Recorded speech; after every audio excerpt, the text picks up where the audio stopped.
Hej igen. Som lovet en flyvetur med en helikopter, Razorblade der. Og nu har jeg fået fjernbetjeningen til at virke. Det var ikke mig. Det var ikke den, der var crappy. Det var mig, der havde stillet den forkert. Men det var sgu også noget for os. Det gør ikke så meget.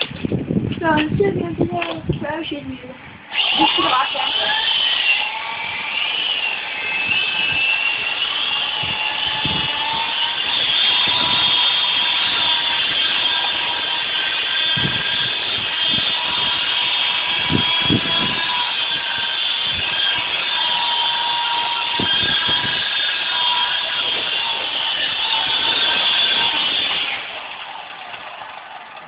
Det var så det, men det er fordi, det er så sgu lidt i dag, altså.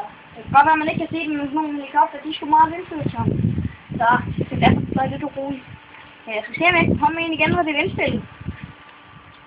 Tak for i dag.